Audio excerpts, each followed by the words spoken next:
Bonjour à tous et bienvenue dans ce nouvel épisode de Performance partagée. Pour ceux qui nous suivent depuis le début, c'est déjà le 5e épisode. Ce soir, on va parler de l'animation d'un collectif et de MLM. Je vous rappelle que Performance partagée, c'est un programme qui est né de l'académie de formation Biperf. Le but du jeu, c'est de rendre un petit peu plus accessible un petit peu les visions de tous les acteurs du métier de l'immobilier. On a discuté d'un petit peu tout. On a parlé prospection, on a parlé exclusivité, on a parlé vidéo. On a abordé beaucoup de sujets et je sais qu'il y a un sujet qui m'a été beaucoup demandé. Le MLM est devenu aujourd'hui un passage un petit peu fort, en tout cas dans le métier des agents immobiliers. Et je voulais faire un petit épisode basé justement sur le recrutement, sur l'animation de ces équipes qu'on retrouve un petit peu partout en France. Et on a la chance ce soir d'avoir avec nous Johan et Jérémy, qui ont déjà une belle carrière à leur actif et qui sont à la tête de belles équipes en France. Johan, Jérémy, bonjour, bienvenue. Merci d'être avec Bonjour. nous. Bonjour, Salut, bonjour. salut tout le monde, merci pour l'invitation. Eh ben, avec grand plaisir. Johan et Jérémy, pour planter le décor et pour ceux qui ne vous connaîtraient pas, je vais vous proposer, si vous êtes OK, de vous présenter à tour de rôle dans votre parcours un petit peu immobilier, ce que vous avez fait précédemment et ce que vous faites aujourd'hui avec vos équipes, par exemple. Jérémy, je te donne la main. Allez, c'est parti. Donc moi, écoutez, je suis Jérémy Couput, je suis dans l'immobilier depuis 13 ans, 13 ans maintenant. Euh, Avant ça, j'étais dans la police nationale, donc un parcours qui n'a absolument rien à voir avec l'immobilier. J'ai tout appris dans mon réseau actuel. Voilà. J'ai démarré du côté de Toulouse, tranquillement, et à l'ouverture de la filiale Espagne, donc en 2018, j'ai décidé de partir m'installer là-bas. Donc tout d'abord sur la Costa Brava, pour ceux qui connaissent du côté d'Emporia Brava, Rosas, un secteur assez francophone proche de la frontière. Et depuis bientôt 2 ans, je suis également du côté de Palma de Majorque, voilà, au Baléares, où j'ai ouvert également des bureaux là-bas.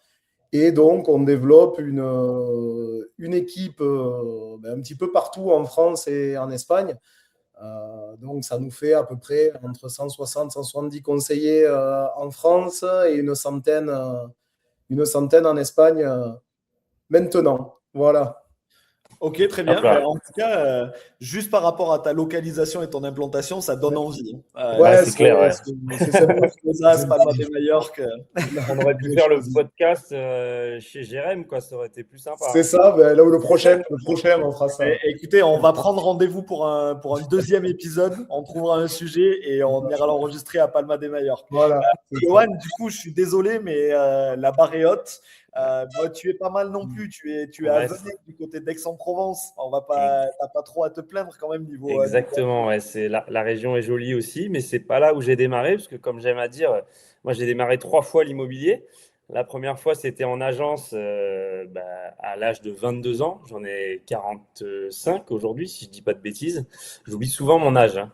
Donc ça, c'était la première fois. Ça a duré 10 ans. 10 ans en agence traditionnelle dans des réseaux nationaux, où j'avais fait l'ouverture d'une agence avec un directeur et après dans une agence en place sur Meaux, dans le 77.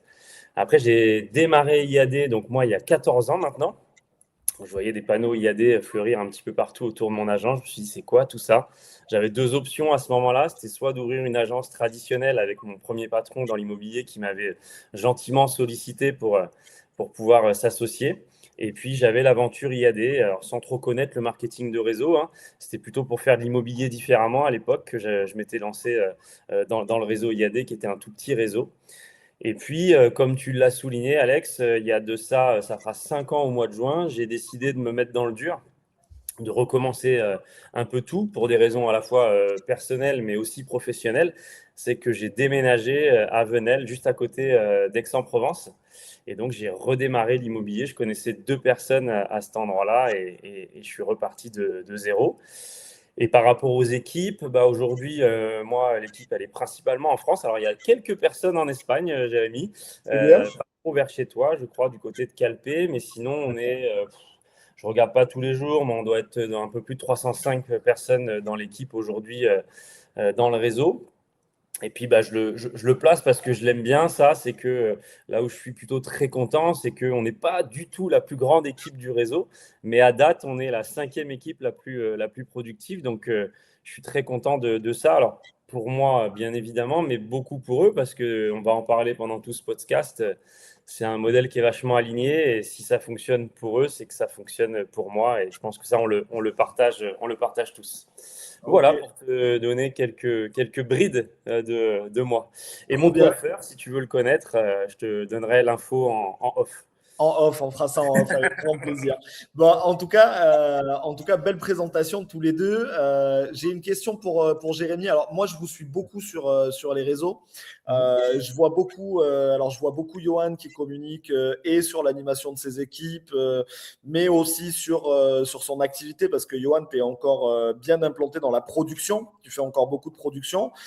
Jérémy, toi, du coup, je vois un petit peu moins. Tu fais aussi de la production ou tu fais que du management aujourd'hui? Alors j'essaye d'en faire du moins, on va dire, parce que c'est vrai que maintenant j'ai environ 90% de mon temps qui est sur l'animation d'équipe. Voilà. D'autant plus que j'ai la particularité d'avoir voilà, une équipe qui est très, on va dire, éparpillée un petit peu partout. Donc c'est beaucoup de déplacements, de transport, de visio, ce genre de choses. Donc assez compliqué de faire de la production. Donc, dans la rentrée de mandat, j'y suis encore, mais souvent, je vais les déléguer quand même Ok, aux collègues d'accord. de l'équipe parce que tout simplement, le client qui va m'appeler pour faire une visite un jour, 2 jours après, quoi, je ne peux pas, en fait, techniquement, être organisé comme ça. Donc, j'en fais parce qu'il faut toujours en faire, il faut toujours garder un pied dedans pour, comment dire, garder bien à l'œil les difficultés de ce métier aussi. Voilà, on a tendance on se rappelle des choses faciles, intéressantes, et les difficultés, quand on fait moins de production, on a tendance à les oublier. Donc, c'est toujours bien d'avoir quand même un peu le nez dedans pour être bien, on va dire, compréhensif et savoir de quoi on parle après avec ses équipes. Donc, maintenant, c'est, on va dire, du 90-10 dans mon activité. Ok, trop bien, très très clair. Messieurs, ce que je vous propose, moi j'ai envie, alors pour le coup, bon ceux qui nous écoutent le savent, je pense, et l'ont compris. Johan en a pas mal discuté, mais moi en fait, j'ai pas du tout un parcours MLM. J'y connais même absolument rien. C'est-à-dire que moi j'ai eu un parcours sur le terrain uniquement en agence. Moi, je suis un agent immobilier d'agence et j'ai créé mon réseau d'agence et sur la fin, je l'ai développé en réseau de mandataires. Donc j'ai compris comment ça fonctionnait, mais je faisais pas du tout de MLM. On proposait pas ça au sein de mon réseau. Donc moi, j'ai envie, et je suis sûr qu'ils sont très nombreux, ceux qui vont nous écouter aussi, d'essayer de comprendre justement voilà, comment vous avez mis en place ce parcours, comment vous avez constitué vos équipes, comment vous vous êtes retrouvés à un moment donné, je pense, sur des plafonds de verre, parce que à un moment donné, quand l'équipe est grossie, on perd un petit peu la main sur la performance ou sur l'accompagnement. Donc moi, j'ai envie qu'on essaye de détailler un petit peu cet aspect-là, de comprendre un petit peu. Avant de se lancer du coup là-dedans, j'aimerais savoir, Johan comme Jérémy, donc Johan, tu es au sein d'IAD, Jérémy, tu es au sein de Safety. Quand vous avez intégré ces réseaux, ces deux réseaux qui pour le coup se ressemblent dans la conception du MLM en tout cas, est-ce que vous l'avez intégré justement parce qu'il y avait le MLM et que ça faisait partie de vos objectifs de constituer des équipes, ou est-ce que vous avez intégré comme agent immobilier et puis petit à petit vous vous êtes intéressé au MLM parce que ça a commencé à prendre de plus en plus de place dans le périmètre immobilier? Si tu veux, moi je peux répondre. J'ai un petit peu Vas-y, Johan. commencé sur ce sujet-là. Non, moi en fait, j'ai vraiment pas. Alors c'était il y a 14 ans. IAD n'était pas du tout ce qu'est IAD aujourd'hui. Les mandataires, de manière générale, n'étaient pas non plus ce qu'ils étaient aujourd'hui. Je me souviendrai toujours du premier dossier que j'ai déposé chez le notaire en tant que conseiller immobilier IAD mandataire. Le notaire n'a pas du tout compris ce que je faisais, comment je le faisais. Il me disait, mais je ne comprends pas, enfin, vous me ramenez un dossier, mais vous n'avez pas d'agence. Enfin, ça l'a questionné fortement sans comprendre, en fait. Hein. J'avais beau lui expliquer, alors sûrement très mal à ce moment-là. Mais voilà, je me souviens de ça. Et pour te répondre précisément, vraiment non, moi j'étais en agence traditionnelle. Le marché En 2012, il se tendait fort. J'avais plus de vision dans le modèle agence dans lequel j'étais. C'est pas pour le critiquer, hein, il est très bien, hein. Mais moi, en tout cas, j'avais pas de vision, j'avais pas de perspective. J'avais la sensation de créer plutôt la richesse et l'épanouissement professionnel de mon patron et pas forcément le mien. Donc, c'est ce qui m'a vraiment poussé à changer de manière de faire. Donc, cette fibre un petit peu entrepreneuriale qui se prononçait, parce que j'avais déjà créé une entreprise à un moment auparavant, mais dans un autre domaine. Et comme je le disais tout à l'heure, c'était vraiment pour faire de l'immobilier autrement. Vraiment avoir une position, pas être le particulier, pas être une agence, et surtout avoir énormément de liberté pour pouvoir faire de l'immobilier avec mes valeurs, avec mes outils, avec mes méthodes. En tout cas, à ce moment-là, je te réponds, je ne sais pas si je te répondrais la même chose aujourd'hui si j'étais amené à faire le même chemin, mais à l'époque, c'était vraiment cette raison-là. Vraiment, liberté, faire l'immobilier autrement et être mon propre patron. Ok. Et après, le MLM est devenu Et une le MLM, on opportunité et pourra ça peut-être en constitue le reparler projet. par la suite, mais ça n'a pas été tout de suite pour moi, à l'inverse de ce que je dirais des conseils que je peux donner aujourd'hui. Mais non, non, moi, enfin, je pense que je ne vais pas aller plus loin dans la réponse parce que sinon, je vais sûrement manger certaines questions que tu as prévues. Mais non, moi, le marketing de réseau, il s'est éclairé après, ouais. Ok, trop bien. Pour Mm. toi, pour ta part, Jérémy? Eh ben, écoute, je vais rejoindre un petit peu ce qu'a dit Johan. Voilà. Moi, donc, je sortais d'un cadre fonction publique et compagnie qui ne m'allait plus du tout et je recherchais à être mon propre patron, en fait. Et donc, en faisant le tour on va dire, 3-4 réseaux qui existaient à l'époque, parce qu'il y avait à peine ça, hein, de mémoire, donc IAD, Safety, d'ailleurs propriété privée et Capi, voilà, Capi Optimum à l'époque. C'était les réseaux existants. Donc, j'ai contacté un petit peu tous ces réseaux-là pour faire des présentations. Et donc, il s'avère que la partie même MLM à l'époque, voilà, ça ne m'intéressait pas. Et voire même, ça pouvait m'effrayer, en fait. Parce que, donc, notamment, en contactant un des réseaux, et l'agent donc, qui était sur ce secteur-là, ben, en fait, au final, il m'a fait un peu flipper en me parlant d'MLM parce que certainement, il ne devait pas savoir bien le maîtriser et donc m'a parlé en tout premier de recrutement, d'équipe, de machin, de récurrence avant de me parler concrètement d'IMO. Donc, moi, cette partie-là m'a fait un petit peu flipper. Et c'est plutôt le hasard et les proches qui ont fait que je m'y suis mis. C'est-à-dire que j'ai lancé mon activité en IMO, ça s'est plutôt pas mal passé pour moi au démarrage, quelques petits changements de vie, on construit la maison, on change la bagnole, on part en voyage, bref, ça se passe plutôt bien. L'entourage le voit et on commence à avoir des amis qui viennent vers nous. Et vas-y, ben, explique-moi, ton travail, c'est quoi? Alors pendant un an, on n'avait pas trop de news et c'est dur l'immobilier, attention, et machin, où tu vas, c'est bizarre. Et puis après, au bout d'un an ou deux, ils commencent à poser des questions. Et donc, en fait, c'est des proches à moi, des amis à moi, vraiment très proches, qui m'ont rejoint dans cette équipe. Donc, ça s'est fait un petit peu assez naturellement comme ça, sans que je cherche à développer une équipe. Et après, par la suite, ça s'est transformé, on en parlera plus tard. Mais au démarrage, effectivement, non, ce n'était pas du tout mon choix principal. Et même, comme je t'ai dit, presque au contraire, je suis allé vers même un réseau qui n'en parlait pas trop au début parce que voilà, Safety au démarrage, ce n'était pas aussi porté MLM que maintenant. Et j'ai appris à comprendre le pourquoi et l'intérêt justement du MLM. Voilà. Ok.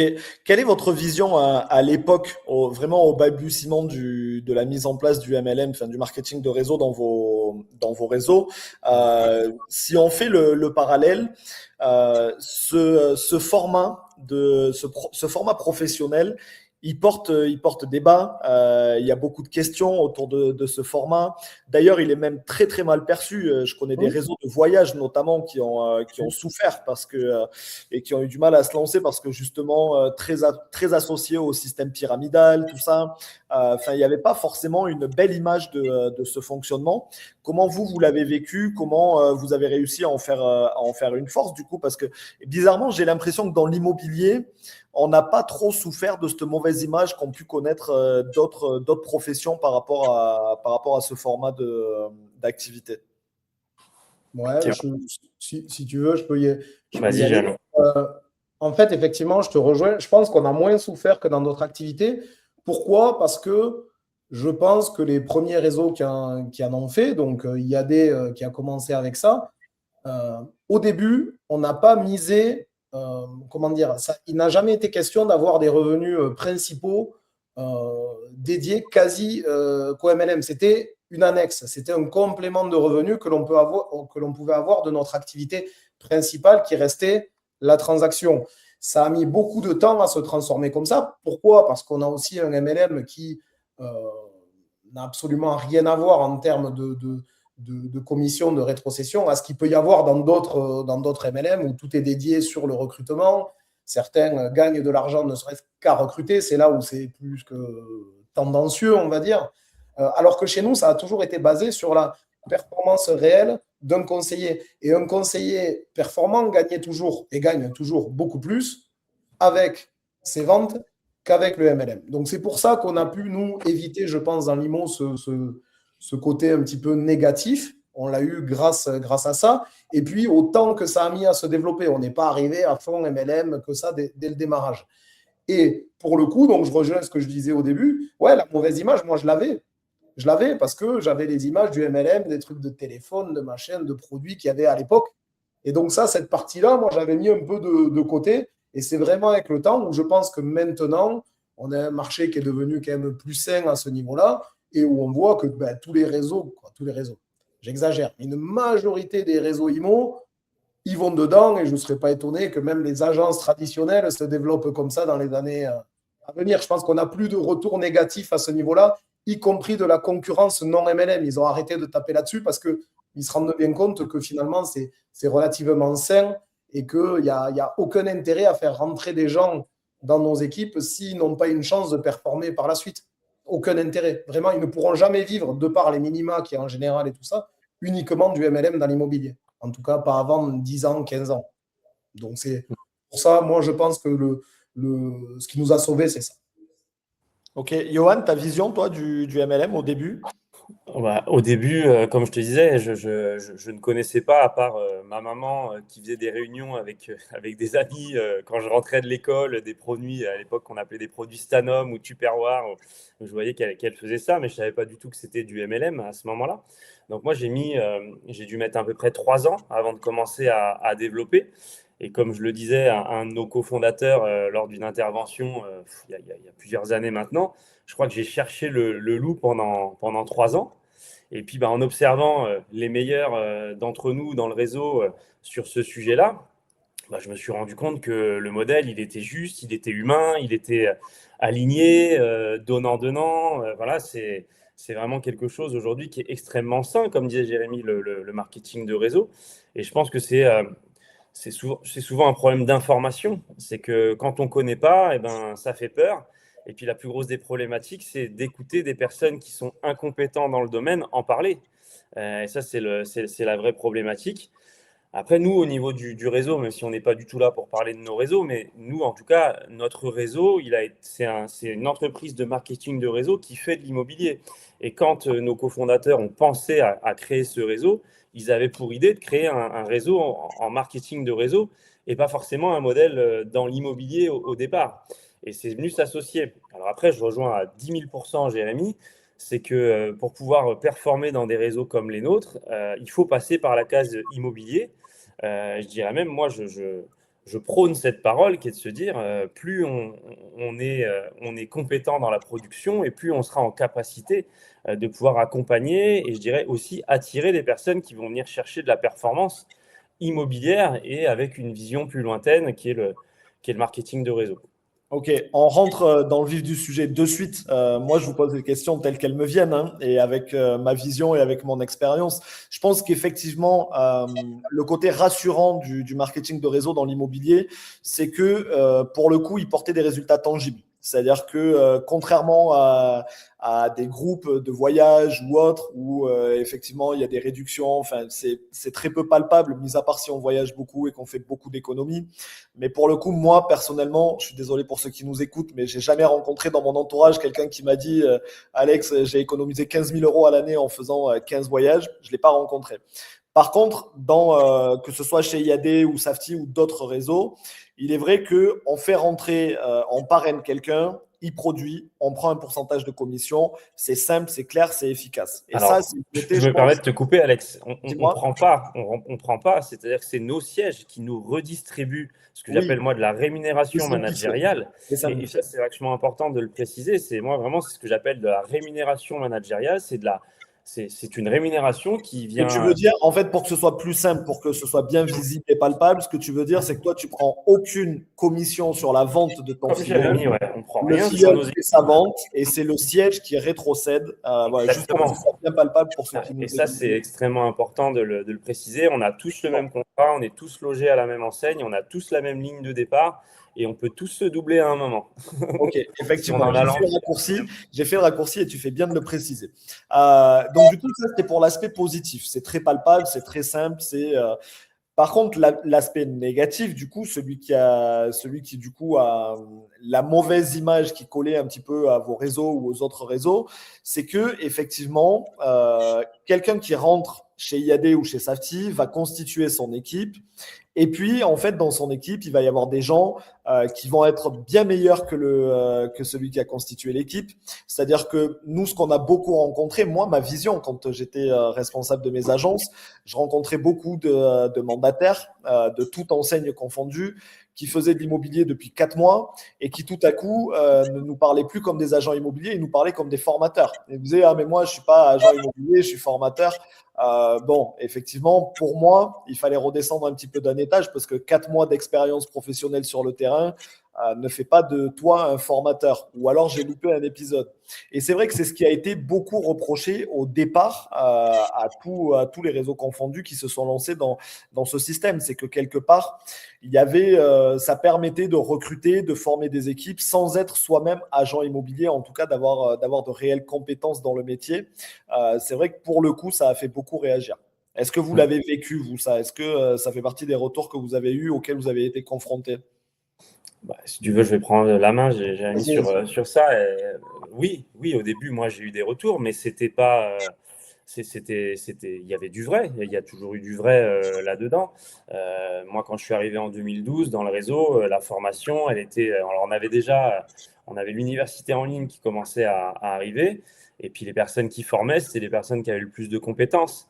Et puis après, au bout d'un an, la formation a commencé à se structurer fortement. Et très clairement, moi, pourtant, j'ai été bien accompagné quand j'étais en agence traditionnelle, surtout sur ma première agence. Mais aujourd'hui, je ne connais pas, encore une fois, assez précisément le modèle Safety, mais quelqu'un qui n'est pas compétent dans un modèle comme le nôtre aujourd'hui, c'est qu'il n'a pas envie de le devenir. Quand tu as une université en ligne, que tu as l'accompagnement pendant 4 semaines de la personne qui t'a intégré dans le réseau, que tu as choisi, qui t'a choisi, pour pouvoir, je dirais, t'emmener vers une certaine autonomie et qu'après, tu as tout un tas de pôles de formation un peu partout en France et dans les différents pays où on est présent, où tu peux te former gratuitement avec un parcours de formation, avec de la formation en plus qui est délivrée par des personnes de terrain, parce que les formateurs, nous, dans notre modèle, ce sont des personnes qui ont été validées par le siège pour devenir formateurs et donc de donner de leur temps bénévolement pour pouvoir former les personnes du réseau comme nous, on a été formés à un moment. Donc vraiment, avec ces 3 axes de formation, normalement, il n'y a pas trop de sujet de la compétence. Après, je te rejoins, oui, c'est vrai qu'au début, c'était peut-être un petit peu plus chaotique que ça ne l'est aujourd'hui. Mais je pense qu'aujourd'hui, tous les réseaux d'agents indépendants comme nous se sont structurés pour pouvoir rendre compétents leurs équipes. Et il y a cette notion d'entrepreneuriat aussi, c'est de se dire qu'aujourd'hui, quelqu'un qui réussit dans un modèle comme le nôtre, il doit avoir une dimension entrepreneuriale légèrement assez prononcée pour avoir envie de comprendre et pour pouvoir, je dirais, acquérir les compétences qu'il n'a pas. Hein. Comme je dis souvent, on ne se couche pas avec des problèmes, on se couche avec une piste de solution. Et ça, c'est l'esprit entrepreneur. C'est l'esprit entrepreneur. Donc voilà, je ne sais pas si j'ai répondu à ta question, mais Moi, ça y répond. voilà. Jérémy, tu as un complément de vision à nous apporter? Ouais, moi, pour le coup, j'ai été assez, alors pas chanceux, parce que c'est un choix de réseau aussi que j'ai pu faire au démarrage comme ça, mais on n'a pas eu cette pression-là, en tout cas, nous, les premiers développeurs de réseau ou managers, en fonction de comment on appelle ça, on n'a pas eu cette pression-là parce que c'est vrai que chez Safety, on a la chance d'avoir alors des formateurs du siège qui sont en charge de toutes les formations du réseau. En tant que manager, les formations que l'on va pouvoir dispenser, c'est un plus en fait. La très très grande majorité, si ce n'est toutes les formations, sont dispensées par des formateurs du siège, voilà, que ce soit de la formation physique ou de la formation en visio. Et on a en plus même des coachs dédiés à chaque conseiller. Donc en fait, on a un peu trois strates, trois niveaux différents qui font qu'on va avoir des formateurs pour les formations, on va dire, institutionnelles, des coachs qui vont suivre également les conseillers et en plus, en finalité, les managers. Donc en fait, au départ, on n'a pas eu cette pression de la formation. Et j'ai tendance à dire que c'est resté. Maintenant, c'est un petit peu plus structuré. Je pense que la majorité des managers un petit peu anciens dans le réseau seraient capables de dispenser des formations. Mais je trouve que ce système, il a été monté comme ça parce qu'au départ, il n'y avait pas beaucoup de MLM. Donc, on s'était basé sur ces salariés du siège de formateurs. On l'a gardé et je trouve que c'est pas mal parce que ça permet aussi d'avoir deux points de vue différents. Et nous, en tant que manager, de garder un aspect très concret, très terrain, voilà, et de séparer un petit peu tout ça, d'avoir deux visions différentes. Donc ça, c'est assez intéressant et ça permet aussi de rassurer des conseillers qui ne se sentiraient peut-être pas capables d'animer des formations en disant, écoute, tu peux recruter, c'est pas toi qui vas les former de toute façon, ça sera les formateurs du siège et toi, tu seras là plus pour les accompagner sur le terrain ou d'un point de vue, on va dire, plus psychologique. Mais Ok. ça a été un intérêt, en fait, au départ. En tout cas, alors on va parler, pour le coup, moi je m'excuse auprès des autres réseaux qu'on va pas citer, mais voilà, on est tous les trois ensemble, donc on va parler de ce qu'on connaît, de ce qu'on maîtrise. Moi, je sens bien que ce soit au sein du réseau Safety ou au sein du réseau IAD, la formation est devenue un moteur hyper important et la montée en compétence est devenue un des moteurs hyper importants de vos réseaux respectifs. Ça se sent. C'est vraiment, on sent aujourd'hui qu'il y a une ADN qui n'était pas pour le coup présente au départ. Et je pense que quelque part, c'est ça aussi qui a joué dans cette mauvaise image et qui a permis à certains mandataires de créer les équipes alors qu'ils n'avaient pas eux-mêmes de compétences et qu'ils n'avaient pas acquis suffisamment d'expérience sur le terrain. Mais aujourd'hui, en tout cas, force est de constater que ce point a été corrigé avec intensité parce que ça se ressent vraiment dans l'ADN de chacun des réseaux. Moi, pour ma part, c'est vrai que la question que je me posais au départ, hein, c'était pourquoi il n'y a pas de barrière à l'entrée, en fait. Pourquoi on permet à quelqu'un qui a fait une vente ou deux ventes de constituer une équipe et de former avec des compétences qu'il n'a lui-même pas acquis. C'était vraiment, moi, de mon œil extérieur, la réflexion que je me faisais, pourquoi on ne propose pas une barrière à l'entrée avec un chiffre d'affaires minimum à atteindre, mais un chiffre d'affaires assez conséquent. Nous, c'est le cas, Alex. Hein. Je ne sais pas si c'est le cas dans d'autres réseaux, mais nous, aujourd'hui, dès le départ, hein, de toute façon, nous, notre contrat, il n'a pas changé depuis le début. Hein. Le contrat du premier IADien et celui d'aujourd'hui est le même. Mais aujourd'hui, si tu ne réalises pas un certain chiffre d'affaires et si tu n'as pas un certain niveau de formation via notre université en ligne, que ce soit sur la partie métier ou sur la partie management, tu ne peux pas développer ton organisation commerciale. Ok. Donc après, Ouais, c'est pareil chez nous est-ce maintenant. que c'était suffisant au départ? Je ne sais pas. C'est à toi d'en juger. Alors, moi, je ne juge pas. Je vous fais Mais part en de tout mon cas, expérience. Et aujourd'hui, force est de constater que ce soit IAD ou Safety, moi, c'est deux réseaux que je respecte beaucoup par rapport à tout ce qu'ils ont mis en place. Personne ne leur a simplifié la vie au départ parce que les mandataires, tout le monde leur ajoutait des couteaux au départ parce que personne n'en voulait des mandataires, tout le monde se posait la question.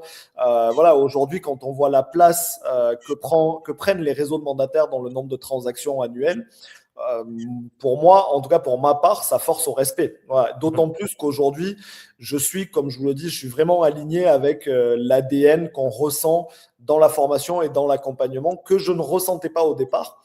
Mais ce qui est normal parce que quand on lance un réseau, quand on lance un projet, on peut pas être parfait et aligné sur tous les coups.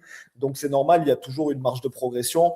Et aujourd'hui, je pense que les problèmes sont résolus. En tout cas, je pense que c'est beaucoup plus crédible et ça se ressent sur le terrain. On a fait le tour de ça. On va s'intéresser maintenant vraiment à vous, à votre évolution et à la façon dont vous gérez vos équipes. Donc, on a dit, Jérémy, tu as à peu près 160, 170 personnes en France, une centaine en Espagne. Johan, toi, tu réunis 305 personnes dans tes équipes avec quelques personnes éparpillées en Espagne aussi. Ouais, pour le coup, comment c'est pas concurrencer Jérémy, hein. Non, il y a la place.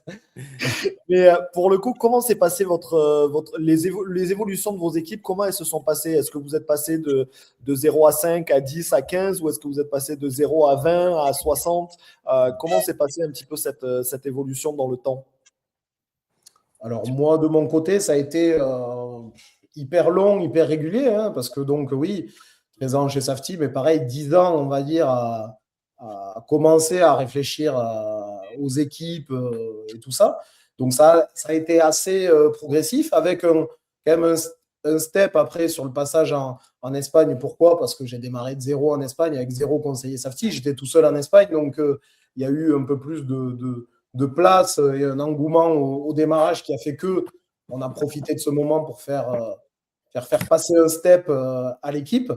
Et puis après, c'est les joies du MLM, c'est que après, sauf catastrophe, on n'est pas dans un modèle où on va avoir une continuité proportionnelle, mais où c'est un petit peu plus exponentiel. Donc après, de chaque année en année, ça augmente de plus en plus. Je ne vais pas dire qu'on perd la main, mais passer à un certain stade, j'imagine que Johan dira pareil. Comment dire, on va essayer de plus accompagner nous en qualité. La quantité, c'est parti après, ça se fait plus ou moins seul en fait. Donc ça, voilà, assez régulier dans le démarrage, un petit step au passage en Espagne, et maintenant que ça fait déjà maintenant en Espagne 7 ans, maintenant on attaque avec cette régularité où ça augmente tous les ans un petit peu tout seul. Je ne vais pas dire qu'il n'y a pas de travail, mais en tout cas on ne le cherche pas et ça augmente un petit peu tout seul en termes de quantité, je parle. Ok, trop bien. Johan? Ben, moi, en fait, au début, j'ai toujours eu, comme disait Jérémy, moi, j'ai jamais fait du nombre dans mon équipe un objectif. J'ai toujours, même souvent sur des événements, que ça soit, je pense que Jérémy doit le vivre, sur des événements Safety ou IAD, c'est souvent alors, et toi, tu en as combien dans ton équipe? Et ben, même tout à l'heure, là, à l'instant précis, je ne suis pas capable de dire précisément combien j'ai dans mon équipe. Pourquoi? Parce que moi, ce que j'ai toujours cherché, c'est l'épanouissement, la performance de chacun et pas forcément le nombre. J'ai dû mettre 7 ans à avoir 100 personnes dans mon organisation commerciale et j'ai dû mettre 1 an et demi ou 2 ans de plus pour pouvoir aller chercher les 100 d'après. Tout simplement parce que c'est la loi des nombres. C'est ce que tu disais, Jérémy, c'est qu'au bout d'un moment, les chiffres parlent d'eux-mêmes, les multiples se mettent en place et tu ne maîtrises plus forcément à 100% l'évolution en nombre de ton équipe. Après, comme tu le disais tout à l'heure, moi j'ai toujours gardé une main dans la production immobilière. Ça a toujours été un peu mon ADN, ma marque de fabrique, c'était de se dire on peut continuer à produire tout en étant un bon développeur. Et c'est, je pense, ce qui a permis de pouvoir aujourd'hui avoir pas une équipe extrêmement grande à l'échelle de mon grand réseau, mais par contre d'avoir une équipe aujourd'hui qui performe. Donc voilà, un petit peu pour te répondre. Et puis surtout, mon objectif, c'était de créer vraiment cette autonomie, c'est-à-dire d'avoir des gens qui soient capables de tout faire et qui n'aient plus besoin de moi dans les meilleurs délais pour eux. À partir du moment où ils sont compétents dans tous les domaines de l'activité, ils sont capables eux-mêmes de développer et puis ils n'ont plus besoin de papa, quoi. J'aime bien, tu vois, je vous partage ça. Après, c'est mon esprit, c'est de voir vraiment une équipe en marketing de réseau comme une famille. Alors, c'est toujours des beaux mots, ça fait beau quand on communique, mais de se dire que voilà, tu as le papa et puis tu as les enfants à qui tu apprends à marcher, etc. Même si des fois, ils ont déjà des compétences quand ils arrivent. Et puis après, tu deviens grand-parent, etc., etc. Tout en tu coaches vraiment ton équipe de premier niveau et puis tu animes et t'inspires le reste de ton équipe, tout en sachant que tout se fait de toute façon à l'exemplarité et au leadership, sinon tu fais rien avancer. Il n'y a pas de contrat qui nous lie. Donc, exactement. il faut vraiment cette notion-là. Est-ce qu'il n'y aurait pas des similitudes avec le management d'une équipe de football, Johan? Ah bah Est-ce que moi, quelque part, la New Team n'est pas issue d'un dessin animé célèbre, bien connu, pour être une vraie famille performante? Ouais, dans l'aventure, mais oui, moi après, tu parles bah, tu connais mon parcours, mais c'est vrai que moi je me suis toujours dit que le collectif serait plus puissant qu'une individualité. Pourtant, j'ai des sacrées belles individualités. Si un jour ils regardent ce podcast, je les salue et je les remercie d'ailleurs pour ce qu'on partage. Mais j'ai toujours essayé d'avoir une vision collective. Et comme toi, tu le sais, Alex, je ne sais pas si Jérémy il est aussi sportif, mais il faut des numéros 9, il faut des défenseurs, il faut des remplaçants, il faut même des fois des personnes qui ne sont pas sur la feuille de match. Mais tout ça, ça fait le charme de l'équipe et ça fait le bonheur de tout le monde. Et il faut surtout un coach qui incarne le leadership et qui est fédérateur et qui emmène tout le monde. Et c'est le choix que vous avez fait, messieurs. Et c'est très, très bien. Moi, j'en sais maintenant, vous avez répondu à toutes mes questions que je me posais, en tout cas sur la création du MLM, tout ça, votre vision. Maintenant, je vous propose 2 points sur lesquels on va être hyper concret. Là, le but du jeu, c'est vraiment de donner du tips, de faire un petit peu du partage d'expérience, que ce soit pour quelqu'un, pour un agent immobilier qui est sur vos traces, c'est-à-dire qui a intégré un réseau de mandataires et qui souhaite faire du marketing de réseau, ou qui en fait déjà, mais qui voudrait développer à échelle un petit peu plus grande. Mais que ce soit aussi pour un manager en agence, parce que on va parler essentiellement de recrutement et d'animation. Et il y a toujours des choses à prendre, même si on est manager en agence, c'est bien de regarder ce que font les réseaux de mandataires en termes de recrutement et d'animation pour pouvoir s'inspirer et pour pouvoir tester dans ses propres réseaux. Donc la première question, le premier volet qu'on va ouvrir, bien évidemment, sinon il peut rien se passer dans l'animation, c'est le recrutement. Vous, en termes de recrutement, alors je suis conscient qu'aujourd'hui, vous en faites moins et que les choses peuvent venir maintenant plus naturellement. Mais si on essaye de se plonger dans un moment de votre parcours où le recrutement a pris un petit peu de place parce que vous vous êtes pris au jeu, parce que vous vous êtes dit, OK, je vais développer un petit peu, je vais m'intéresser à une façon de recruter. Qu'est-ce que vous avez mis en place de concret et qu'est-ce qui vous a apporté des résultats en termes de recrutement dans des actions terrain, dans des actions digitales? Peu importe, est-ce que vous avez des actions comme ça qui vous ont bien aidé dans le recrutement? Tu veux répondre, Jérémy? Comme tu veux. C'est comme tu veux. Le seul moment où j'ai été vraiment dans le recrutement très actif, ça a été un petit peu à mon arrivée en Espagne, où là, donc, on partait un petit peu de zéro. Donc là, j'ai pu faire, en gros, toutes les actions que l'on peut imaginer. Beaucoup de salons du recrutement, beaucoup de salons de l'emploi, des annonces, comment on appelle ça, des emails LinkedIn, tout ce genre de choses, j'ai pu vraiment tout faire. Il s'avère qu'au final, pour moi en tout cas, et depuis toujours finalement avec le recul, les meilleurs recrutements, ça a été les gens qui sont venus à moi. En fait, c'est de garder les yeux ouverts, donc toujours continuer à communiquer. Il faut que les gens puissent nous voir, bien sûr. Mais ce qui a fait la diff, ça a été les résultats perso, d'abord. C'est pour ça qu'on y revient, où on disait que le travail perso est quand même important, la production, je veux dire. Et le reste, c'est des gens qui sont venus à moi, soit directement, OK, je veux rentrer dans l'équipe, je veux faire de l'IMO et tout, il n'y a pas de souci, ou voilà, des appels du pied, des gens qui étaient un petit peu intrigués, qui posent 2-3 questions. Et là, on peut sentir qu'il y a un appel du pied et on va aller dans une démarche de présentation. Donc, tous les meilleurs recrutements se sont faits comme ça. Vraiment, la partie, c'est malheureux à dire dans un podcast comme ça, mais celui qui imagine qui va pouvoir mettre en place des choses très structurées, une grosse organisation de recrutement sur les réseaux, sur LinkedIn, payer des annonces, faire des salons.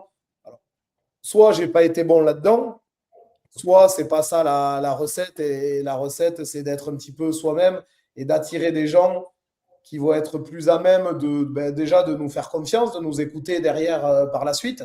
Parce que des gens qu'on ne connaît pas, qui sont arrivés via une annonce, on va avoir beaucoup plus de mal aussi à gagner leur confiance. Donc pour moi, ça a été plus ça, c'est plus du temps, voilà, rencontrer du monde, se faire connaître des gens et que les gens viennent à nous. Mettre en place tout un écosystème pour que les gens viennent eux-mêmes à nous. Ouais, alors il n'est pas anodin cet écosystème, du coup, parce que quand tu le dis, on a l'impression que ça paraît simple. Mais moi, je suis convaincu. Moi, Ouais. je suis convaincu que derrière cette simplicité pardon, apparente se cache un petit peu comme en immobilier et sur le terrain. Le négociateur qui est sans arrêt recommandé, le négociateur qui reçoit sans arrêt des sollicitations, quelque part, c'est parce que il a fait un travail colossal derrière dans ses phases de prospection. Il a soigné sa réputation. Moi, j'imagine, Jérémy, que si quelqu'un vient vers toi pour se renseigner, pour te faire part de son envie de d'intégrer ton équipe, c'est parce que derrière, tu as une réputation qui est soignée. Tu as toujours été, on ressent, soit tu fais ressentir suffisamment fort ta passion, soit ton professionnalisme, mais on vient pas comme ça vers toi pour rien. Donc aujourd'hui, ce que tu exprimes dans la simplicité, moi, j'imagine que derrière, il y a quand même un gros travail sur le professionnalisme et sur la réputation de par ta communication sur les réseaux sociaux ou sur le local, sur le terrain. Oui, de toute façon, après, la réputation, comme tu dis, et l'intégrité, ça doit être quoi, c'est un moteur essentiel du truc. Moi, ça ne me viendrait jamais à l'idée alors, soit de recruter quelqu'un que je sais pertinemment pas intègre. Après, voilà, on peut se tromper si les gens le cachent bien. Mais ce que je veux dire, personnellement, pour moi, c'est le critère numéro un. On va demander la confiance des gens. Donc, il faut à minima pouvoir l'inspirer, quoi. C'est un minimum, mais pour moi, ça vient même, je vais te dire, avant les compétences techniques, quoi. Ok, très bien. Recrutement, pas en accompagnement. Ok, Johan, n'oublie pas la question initiale qui porte sur les tips que tu as mis en place dans le recrutement. Mais du coup, la réponse de Jérémy me pousse à une question parce que c'est une question qui est hyper importante dans le recrutement. C'est quoi la barrière à l'entrée? C'est quoi le no way? À quel moment tu vas dire non à un profil? Parce qu'il faut savoir dire non. On a l'impression des fois qu'en immobilier, que ce soit en agence pour les agents commerciaux ou que ce soit dans les réseaux de mandataires, on mise tout sur le volume. Mais aujourd'hui, avec le recul qu'on a, on a bien compris que ce n'était pas le volume qui créait la performance. Mais encore faut-il détecter, savoir dire non. Donc j'imagine que toi, avec ton expérience, tu as des red flags, des Ah bah no way. carrément. Ouais, Et non, là, je me reconnais dans ce que Jérémy a dit. Après, je vais te répondre précisément par rapport aujourd'hui aux choses que j'accepterais pas, moi, aujourd'hui, dans mon équipe. Après, ce qui est sûr, c'est que dans un modèle comme le nôtre, par rapport au moment de l'aventure dans lequel tu es, tu vas avoir, bah, c'est normal, hein, mais plus d'expérience à un moment et surtout plus d'exigence aussi à un moment, qui va faire qu'il y a des personnes que j'aurais peut-être acceptées dans mon équipe il y a quelques années que je n'accepterai plus aujourd'hui. Après, là où je rejoins Jérémy, c'est que j'ai toujours donné comme critère numéro un, c'était l'humain, la connexion humaine, les valeurs, l'éducation. Moi, je me suis toujours intéressé un petit peu d'où les gens venaient pour comprendre un petit peu leur parcours. Et si je ne me voyais pas être connecté avec eux tous les jours, et je donne toujours cet exemple, c'est-à-dire que si je vois leur numéro sur mon téléphone et je me dis, oh là là, encore lui, ça va être galère, c'est que c'est pas possible. Et comme je me tue à dire, tu peux me présenter le meilleur vendeur France de quelconque réseau, si ça ne se connecte pas humainement, vu que c'est mon critère numéro un, je n'y vais pas.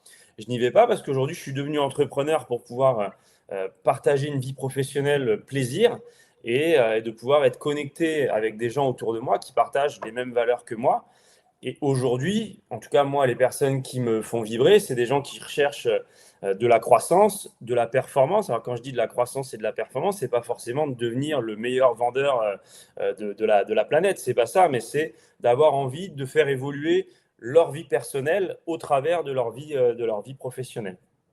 ok. Et après, pour te répondre sur la question initiale, ben, moi, je crois que j'avais spécialement réfléchi, mais j'ai jamais recruté vraiment, en fait.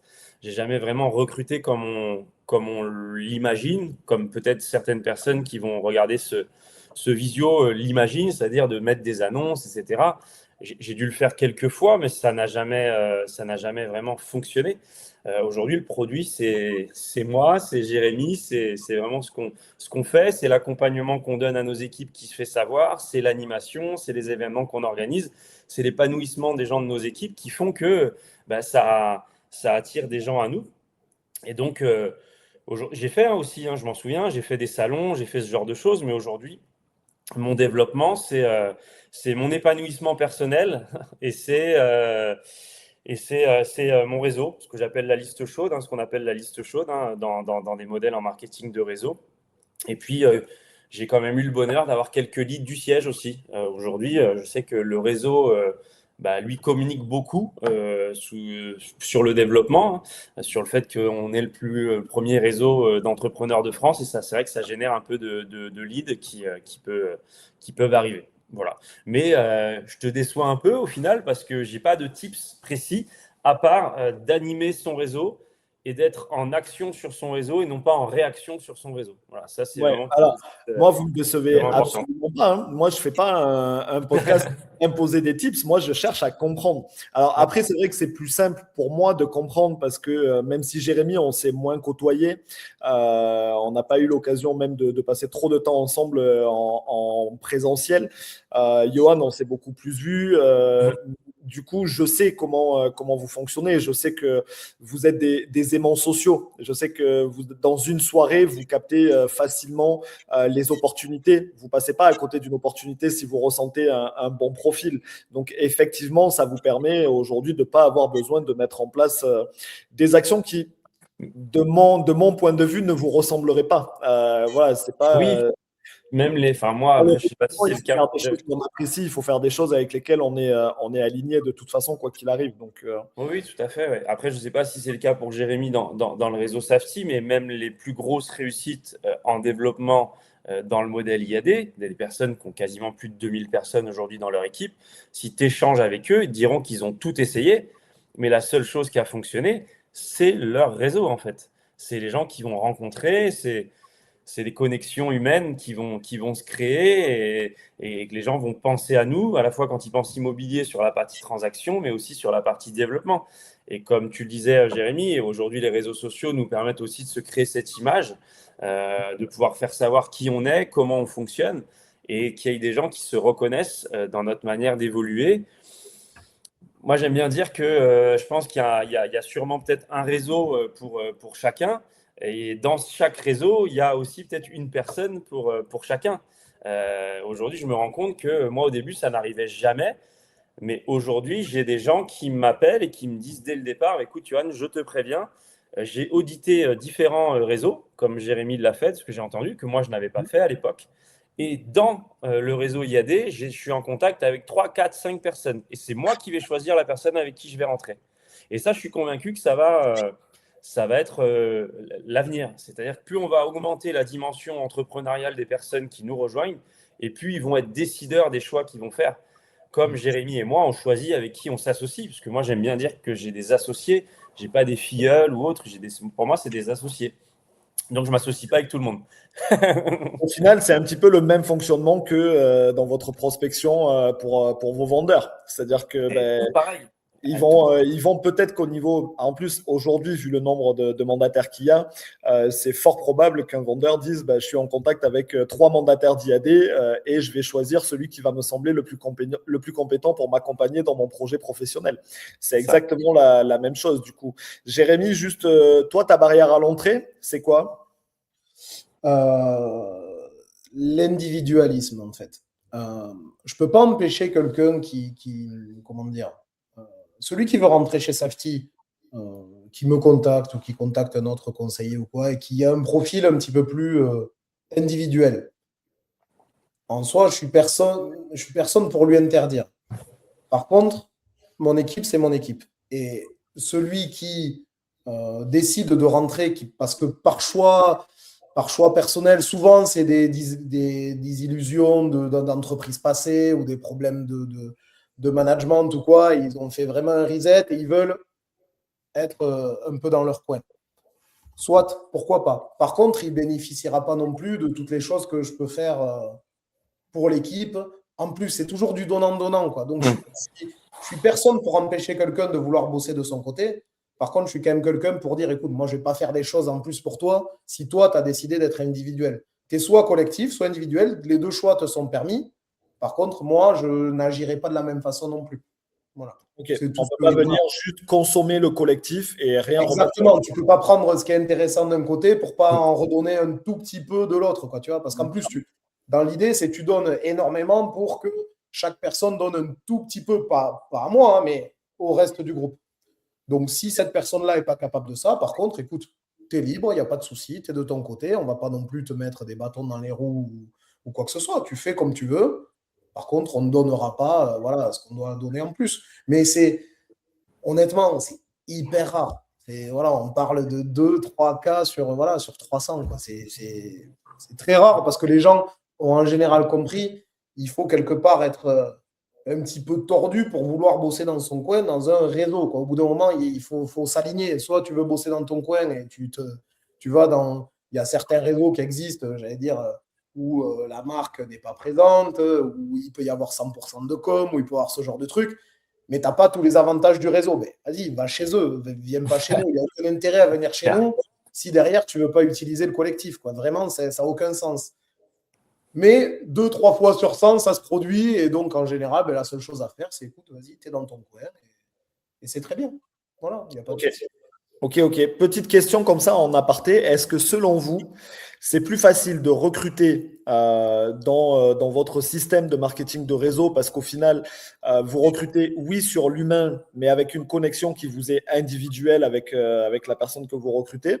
Ou est-ce que c'est plus difficile de recruter en agence où là, pour le coup, il faut quand même créer un collectif interne puisque les personnes se fréquentent vraiment tous les jours dans le même lieu, dans le même…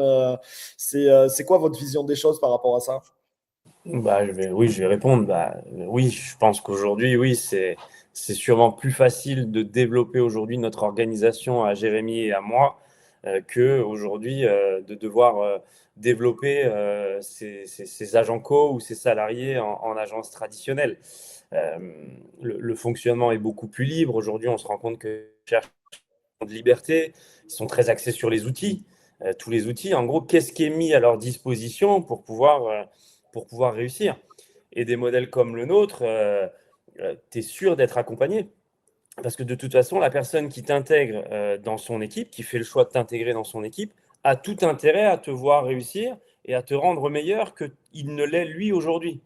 Donc, il est évident que ça, c'est quelque chose, entre la puissance de nos réseaux en termes de communication, des biens, la puissance de la marque, les outils, la vision et puis la perspective globale. Je veux dire, que ce soit Safety ou IAD, c'est présent dans différents pays, même si en France, il y a encore beaucoup, beaucoup de boulot à faire. Donc, je pense que tout ça, c'est quand même beaucoup plus attractif pour quelqu'un qui a envie de s'inscrire dans la durée dans le métier et qui ne veut pas être juste un opportuniste de passage qui s'est dit je vais faire de l'immobilier parce que ça semble être sympa en ce moment, quoi. Donc, je te réponds oui. Et pour ajouter un truc à ce que tu viens de dire, Johan, tu l'as dit, mais j'ai envie d'appuyer dessus. Il faut que les gens qui nous écoutent ou ceux qui ne connaissent pas bien, notamment le MLM IMO ou quoi, aient bien réellement à l'esprit que moi, je signe de suite, et je suis certain que Johan, ça sera pareil, pour que les 300 conseillers qu'on a dans nos équipes soient tous meilleurs que nous. Ah bah oui. Donc, que ça soit sur la partie MLM ou que ça soit sur la partie production. Il n'y a aucun doute à ça. Moi, nos intérêts à tous, c'est qu'ils soient tous meilleurs que nous. Et le jour où ils seront tous meilleurs que nous, je peux te dire qu'on sera… Effectivement, on pourra faire cette visio dans d'autres lieux. Tu vois, c'est vraiment l'essentiel et l'ADN je pense, du MLM sain. Voilà, pas le MLM sale ou pyramidal ou quoi, comme on peut voir. Mais un vrai MLM sain, le but, c'est qu'ils soient tous meilleurs que nous. Ça, c'est hyper important à ce qu'ils le sachent. On n'a absolument aucun intérêt d'avoir des gens qui sont soit pas bons, soit limite presque, comme on pourrait le croire dans certaines choses qu'on peut entendre de temps en temps, limite leur mettre des bâtons dans les roues pour pas qu'ils performent ou quoi. C'est délirant, en fait. C'est tout l'inverse. C'est comme ça que ça se passe. Mais voilà, je tenais à l'ajouter parce que tu as… Non, mais tu fais bien, c'est important. Ok. Alors, je l'ai bien compris du coup, au sein du réseau Safety, on a un vrai parcours formation qui est assumé et assuré du coup par des vrais formateurs rattachés au siège. Au sein du IAD, c'est un petit peu, alors c'est pas un petit peu différent. Ouais, si, c'est différent, ouais. Ouais, c'est-à-dire que les mandataires, après validation du siège, se forment entre eux. On a vu d'ailleurs sur les dernières années, là, c'est très récent, et ça pour le coup, vous le faites tous les deux. On a des pôles formation maintenant qui sont visibles, que ce soit chez Safety ou chez IAD. C'est une façon peut-être aussi de contrer le manque de présence sur une rue ou en tout cas locale, et aussi de réunir les équipes pour de la formation. Donc ça, c'est bien ancré. On est OK que au sein de vos réseaux respectifs, du coup, il y a un vrai parcours de formation qui est structuré et qui est là pour accompagner les mandataires. Vous, moi, ce qui va m'intéresser maintenant, c'est vous à titre individuel, puisque vous l'avez déjà dit à demi-mot. Il y a ce que le siège propose, mais il y a aussi ce que vous investissez et votre engagement personnel auprès de vos équipes pour les accompagner. Donc, avant de parler de performance, si on parle juste d'animation, de cohésion, qu'est-ce que vous mettez en place régulièrement avec vos équipes pour justement qu'il y ait une alchimie, qu'il y ait une synergie et une appartenance qui se crée? Johan, Ouais, j'y vais. Alors oui, on parle pas de formation, là, on parle vraiment cohésion, animation. Formation, juste animation. Ouais. Moi, après, au niveau de l'animation, il y a quelques rituels. Déjà, c'est l'idée, comme je le disais tout à l'heure, en tout cas, moi, dans mon fonctionnement, c'est que je coach vraiment mon premier niveau. Donc, je sais qu'avec mon premier niveau, c'est des personnes, pour ceux qui ne connaissent pas le marketing du réseau, c'est des personnes qui nous ont choisis et qu'on a choisis pour faire partie de notre équipe. C'est un peu ce que je disais tout à l'heure, c'est nos propres enfants. Donc moi, je fais un visio de premier niveau tous les vendredis matins. Donc là, c'était le cas là vendredi. C'est à la carte. Ceux qui veulent viennent. C'est ce que j'appelle le good morning de la New Team. C'est vraiment un partage de sourires, d'enthousiasme, d'anecdotes. Voilà, c'est de pouvoir, encore une fois, créer ce collectif dont parlait Jérémy. Parce que aujourd'hui, il y a des personnes qui sont partout à travers la France. Moi, je dois avoir 21 personnes sur mon premier niveau. Et l'idée, c'est de pouvoir les connecter le vendredi. Alors, ils sont rarement tous là, mais ils ont la possibilité de pouvoir être là et de se connecter, de poser des questions. Donc ça, c'est au niveau de mon premier niveau. Après, je fais un événement, toujours avec ce premier niveau en général, courant décembre et à la fin de l'année fiscale IAD, c'est-à-dire avant l'été. Et après, j'organise une convention pour l'ensemble de l'organisation, soit en juin ou en septembre. Elle a été à différentes dates depuis des années. Mais j'en ai tout le temps organisé. Même quand on était tout petit, j'ai tout de suite structuré l'organisation en me disant un jour, on sera nombreux. Voilà, sur la partie animation, c'est beaucoup ça. Après, c'est beaucoup de visio, mais là, c'est plus dédié à la montée en compétences et montée en performance. Mais sur la partie cohésion et animation, ah si, j'ai oublié. Et on fait aussi, ça fait 2 ans qu'on le fait, on organise ce qu'on appelle un Master Challenge. C'est-à-dire que c'est un challenge où tous les managers de l'équipe peuvent prendre une place. Et ça permet de réunir les meilleurs performeurs de l'équipe. Voilà. Les 2 années dernières, c'était chez toi, Jérémy, c'était en Espagne. Donc voilà, et c'était très bien. Voilà, je pense que j'oublie rien, mais au niveau cohésion, c'est à peu près ce qui est organisé. Ouais. Et puis après, chacun des managers de l'équipe organise et anime sa propre famille, comme je le disais tout à l'heure, comme c'est le cas dans la vraie vie normalement. Jérémy, du coup, toi, en termes d'animation? Alors, beaucoup de choses. En fait, on a une particularité aussi chez Safety, c'est qu'on a énormément d'events organisés par le siège. Donc, que ce soit des conventions régionales, nationales, des conventions managers, bref, on en a énormément. Je profite à chaque fois de tous ces events pour réunir, que ce soit l'équipe locale de l'endroit où est organisé ça, ou nationale, lorsqu'on parle des conventions nationales d'Espagne, de France ou quoi. J'ai toujours un event particulier pour l'équipe que l'on fait là en général la veille, voilà, pour que le jour même après de la convention, on puisse rester ouvert entre guillemets aux autres et qu'on ne paraisse pas pour le clan et les sauvages du coin, voilà, parce qu'on est assez, comment dire, corporate. Ouais, entre nous dans l'équipe, c'est assez puissant. Donc, on a tout ce genre d'events qui ne sont pas hyper structurés, qu'on organise à chaque fois la veille donc, de ces events-là.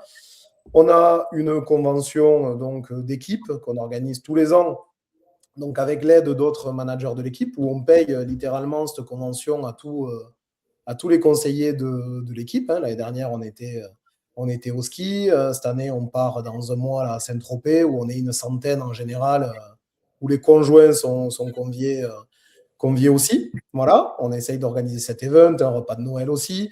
Et après, j'ai tendance à dire que c'est vraiment du quotidien. Moi, je suis presque l'impression d'être actionnaire chez WhatsApp tellement je l'utilise. Tu vois, là, on s'est arrêté 1 heure et quelques. Là, quand je vais le rallumer, il va falloir rattraper tout ça. Donc, énormément de communication directe. Alors après, ce qui est très chronophage, et c'est un choix que j'ai fait, que j'assume et que je vais essayer de continuer le plus longtemps possible, c'est que moi, j'ai pas fait de différence entre les premiers, deuxième niveau, troisième niveau, cinquième niveau, sixième, septième même, ou des gens où techniquement, voilà, tu gagnes 0 dessus. Mais en fait, je suis toujours là pour soulager des managers qui ont, par exemple, une très grosse activité production. Je leur ai toujours dit, si tu as l'opportunité de développer ton équipe, fais-le, commence maintenant. Et si tu n'as pas le temps vraiment pour les accompagner, t'inquiète pas, moi, je serai là. Parce que j'ai fait mon activité principale maintenant. Donc, j'accompagne également des conseillers qui ne sont pas mes filleuls directs pour soulager en fait le travail d'autres performeurs, gros performeurs de l'équipe, pour que dans quelques années, quand ils en auront peut-être un petit peu marre de la production et qu'ils auront une équipe, ils pourront à ce moment-là s'en occuper un petit peu plus. Mais voilà, on s'est constitué même en association, nous, au sein de notre équipe, l'Infinity Team, où voilà, on est en assos et on essaye de s'entraider, mettre en commun des fonds aussi pour organiser des choses. Donc, c'est vraiment les deux parties, la grosse organisation de la convention et puis après de la gestion au quotidien qui est assez chronophage, mais hyper importante, que chaque conseiller se sente écouté, même quand il est un parrain qui est dans la grosse prod et qui n'a pas le temps de pouvoir gérer ça. Ok, trop bien. Et dans la montée en compétences, du coup, qu'est-ce que vous mettez en place à titre individuel, sans parler des actions du siège, sans envoyer vos mandataires en formation au siège, même si je suppose que vous leur suggérez fortement d'assister à toutes ces formations. Mais vous, à titre individuel, pour vous, comment vous essayez de faire monter en compétences vos équipes sur la partie vraiment performance? Si tu veux, je prends la main. Ouais. Donc, moi, déjà, je suis formateur pour le réseau. Donc, j'essaye d'animer, même si ça répond. Ça, c'est plus de l'animation siège, mais à partir du moment où toi, tu es formateur, tu peux aussi permettre aux personnes de tes équipes de pouvoir être présents et donc de répondre à leurs besoins à ce moment-là. Après, moi, je suis extrêmement structuré. Tu parlais de WhatsApp, mais dès le départ, j'ai fait le choix de groupe Facebook, vraiment scindé avec un groupe Facebook sur le digital et le marketing de réseau, un groupe sur l'entrepreneuriat, un groupe sur l'immobilier et un groupe général qui permet d'animer l'ensemble de l'organisation. Et moi, en fait, j'anime ces groupes-là en faisant des visios, en organisant des interviews des meilleurs performeurs de l'équipe. En fait, moi, il y a de ça quelques années, on s'est dit qu'il allait falloir qu'on industrialise l'ensemble de notre fonctionnement. Et donc, je capte en vidéo un maximum de choses pour faire en sorte que quand quelqu'un arrive dans l'équipe, comme disait Jérémy, des fois, il y a des trous dans la raquette. Si je reprends mon exemple, comme dans la vraie vie, des fois, il y a des gens qui élèvent moins bien leurs enfants. Donc, il faut essayer de créer des systèmes qui permettent de rattraper un maximum de monde. Et aujourd'hui, quelqu'un qui arrive dans l'équipe, il a normalement, en plus de ce que fait IAD, à sa disposition un maximum de contenu, un maximum d'événements, un maximum de visio pour pouvoir tout de même monter en compétences et que chacun arrive à trouver sa croissance et sa performance avec ce qu'on lui met à sa disposition. Voilà, après, il y a toute la partie IAD qui est extrêmement importante. Mais voilà, c'est beaucoup de visio sur ça et beaucoup de structuration dans les groupes pour que l'information ne se perde pas. Et puis nous, après, je finis parce que sinon je vais parler pendant des heures, mais je pense que notre rôle, c'est aussi d'aller chercher de l'information et de la relayer. C'est aussi ça le rôle du manager. Et je dirais des fois de l'interpréter, un petit peu de la rendre beaucoup plus palpable pour eux parce que nous, on les connaît et on sait que ça peut être intéressant pour eux par rapport à leurs besoins. Parce que on a aussi tous les chiffres de l'organisation, donc ça nous permet de voir un petit peu où sont les besoins et où sont les carences. Ok. Voilà. Quand on a une équipe de plus de 300 personnes, Est-ce qu'on a encore le temps d'être sollicité par le mandataire qui est peut-être à 120 km pour te dire bah, Johan, là, je sors d'un rendez-vous, j'ai pas réussi à closer, je me suis retrouvé confronté à une objection que j'ai pas su traiter, est-ce que tu peux m'aider? Est-ce qu'on a le temps de réellement faire de l'individuel comme ça quand on a une équipe aussi importante? Bah, tu vois, alors, autant depuis tout à l'heure, je me reconnais énormément dans ce que fait Jérémy, mais c'est peut-être là une de nos différences, c'est de se dire que moi, aujourd'hui, je surpasse pas la ligne de management, en fait. C'est de se dire que je vais répondre, hein, attention, je réponds à tout le monde, je suis disponible, etc. Mais ça va être à la marge, parce que je préfère rendre compétent le manager qui est au-dessus ou l'aider à le rendre compétent pour faire en sorte qu'il soit autonome pour pouvoir répondre par lui-même à un moment, que de répondre à tout le monde. Et je dirais même aujourd'hui, à l'inverse, plus mon téléphone sonne le moins possible, enfin, moins mon téléphone pardon, va sonner, plus c'est un bon indicateur pour moi parce que ça veut dire qu'ils ont réussi à avoir leurs informations. Et souvent, quand on m'appelle pour me poser une question, souvent je réponds voilà, ok, je ne vais pas tarder à te répondre, mais qu'est-ce que tu as fait pour aller chercher l'information par toi-même avant de me contacter?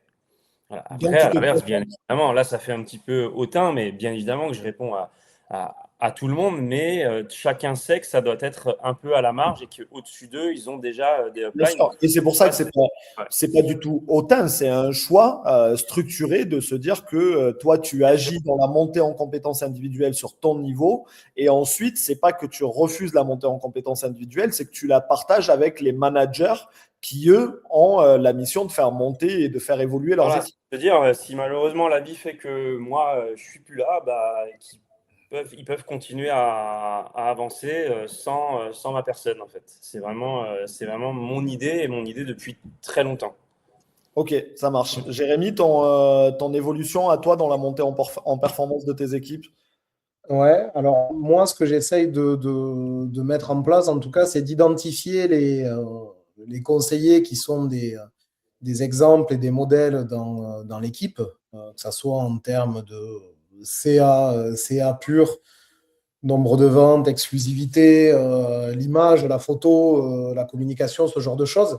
Et donc, on essaye d'animer des ateliers comme ça que alors moi, je vais mettre en place les moyens techniques, tu vois, j'ai StreamYard aussi que j'utilise, et je vais faire intervenir, comme on est en train de le faire un petit peu, des spécialistes de certains domaines, mais de l'équipe, pour animer une sorte voilà, de masterclass en, je sais pas moi, la vente de biens professionnels, l'exclusivité avec les meilleurs conseillers dans ce domaine-là.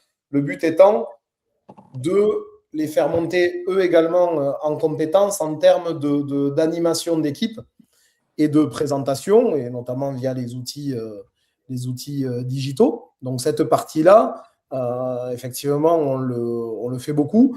Moi, l'intervention, et là où je suis assez présent, c'est vraiment pour le quotidien, vraiment, où on se rend compte que, et je m'en rappelle, hein, quand on est très productif, les journées, elles passent à une vitesse et même des fois un petit message WhatsApp, on n'y a pas fait attention. Les fois où ça se produit encore pour moi, si tu veux, je me rends compte que j'ai répondu 1 heure, 2 heures après à un conseiller et on n'a pas la même échelle de temps. C'est-à-dire que nous, on se dit 2 heures après, on répond, c'est top. Mais le conseiller qui était en galère face à un client, qui avait un truc et tout, ben, de temps en temps, ça peut le mettre en inconfort et en panique. Et ça, j'essaye toujours de l'avoir en tête et j'ai tendance à essayer voilà, de répondre un maximum le plus rapidement possible. On a mis en place aussi, on a un groupe commun avec l'équipe où normalement toujours quelqu'un est dispo pour répondre à l'autre si soit ton manager direct n'est pas là. On essaye de mettre en place justement ce moyen-là pour que, alors en plus on a une hotline au siège, on a beaucoup de choses, mais vraiment en interne à l'équipe, on essaye vraiment de laisser le minimum de temps dans le doute un conseiller parce qu'on se rappelle qu'à nos débuts, c'était la panique complète quand on n'avait pas une réponse à quelque chose. Donc ça, j'essaye de l'éviter. Et sur la partie, on va dire, formation plus structurée, j'essaye de le faire. Ce n'est pas moi qui forme, j'essaye de le faire mettre en place par d'autres conseillers spécialistes du domaine et qui sont très largement meilleurs que moi. Voilà, on a des conseillers qui font entre 400 et 500 000 euros de chiffres dans l'équipe. Voilà, on aurait tort se priver de leurs enseignements. Ok, très bien. Merci beaucoup vraiment à tous les deux. On arrive au terme de cet échange Déjà, mince. qui est déjà quand même très riche. On n'a pas terminé, Johan, on n'a pas terminé.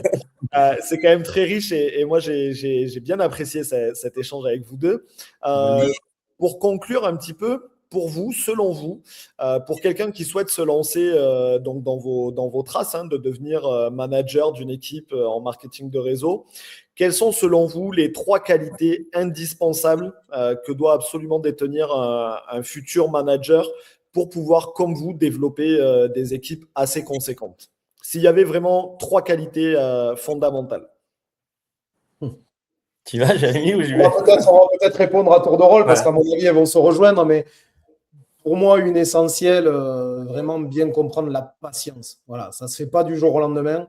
Autant devenir un performeur en IMO, déjà, ça ne se fait pas du jour au lendemain non plus, mais on est sur une échelle de temps, on va dire, d'une année. On peut devenir très bon sur un an, commencer déjà à devenir un bon performeur. Dans la partie développement, management, ça prend, tu vois, regarde, tous les deux, on parle de 10, 15 ans d'ancienneté là-dedans pour que on commence réellement à se projeter dans cette activité-là à part entière. Donc, c'est très long. Mais il faut en même temps commencer très rapidement à son petit niveau, mettre des choses en place. Donc, énormément de patience, pas se décourager. On est énormément déçus de temps en temps aussi de personnes sur lesquelles on avait mis beaucoup d'espoir. Alors, de moins en moins avec l'expérience. Mais au démarrage, tu sais, comme au démarrage, quand tu vas signer un mandat, tu vas te focaliser là-dessus et il n'y a rien d'autre qui va exister tant que tu n'auras pas vendu ce truc. Et il est vendu par un concurrent quelques mois après et tu finis, tu es au sac parce qu'en attendant, tu n'as pas développé le reste de ton portefeuille. Et bien, dans le développement d'équipe, c'est un petit peu comme ça. On a souvent des conseillers, des managers un petit peu novices là-dedans qui vont se focaliser sur un conseiller, passer des heures avec lui et ils vont être déçus par ce conseiller-là par la suite. Donc, important d'avoir beaucoup de patience et beaucoup de recul là-dessus, pour moi. Première qualité. Ouais, c'est clair que là, des qualités, ouais. La patience, il en faut. Il en faut et de la résilience, je dirais, parce que Ouais, ça, c'est comme ça. je disais, ça prend du temps. Après, moi, je dirais les qualités, bah, je pense déjà, comme dans l'immobilier, s'intéresser réellement à l'humain et aimer l'humain, aimer les gens. Toujours de se dire que si la personne, ton associé en face de toi, met en place des actions de son projet de vie, que tu as défini d'ailleurs souvent au départ quand la personne est arrivée dans sa vie. Enfin, quand j'entends, tu vois, là, lundi, on a mangé avec une partie de mon équipe là, sur le secteur d'Aix-en-Provence. Et puis moi, je prends un peu de recul, j'écoute. Ah, mais moi, je pars à Marrakech et moi, machin et machin. Et c'est trop génial parce que moi, je sais d'où ils sont partis.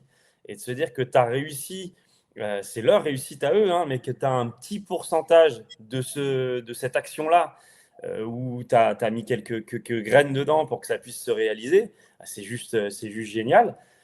Après, moi, je pense que quelqu'un pour devenir manager, et on le ressent au travers des échanges avec Jérémy, je pense qu'il faut être organisé, structuré, il faut avoir envie de planifier les choses, et puis de mettre de la qualité dans ce que tu fais dès le départ, et d'avoir... je ressens bien au travers de cet échange que Jérémy, il a des méthodes, il a un concept, il a des valeurs. C'est de se dire, voilà, savoir où on va et savoir emmener, je dirais, une équipe vers le projet qu'on a visionné pour eux, en fait. Et même eux, si aujourd'hui, ils n'y croient pas, mais nous, on est capable de leur dire, mais moi, de ce que je perçois de toi, je vais pouvoir t'emmener là au travers de ce que je vais pouvoir mettre en place avec toi dans ce collectif qui existe déjà. Et ça, je pense que c'est très important parce que tout à l'heure, tu disais que 90% de ton activité, c'était ça, mais c'est un vrai job, quoi. C'est un Ah vrai ouais, job aujourd'hui d'animer des équipes, de planifier des choses, d'organiser des événements. Alors, ça s'éloigne un petit peu du métier de conseiller immobilier. C'est un autre métier, mais c'est un métier.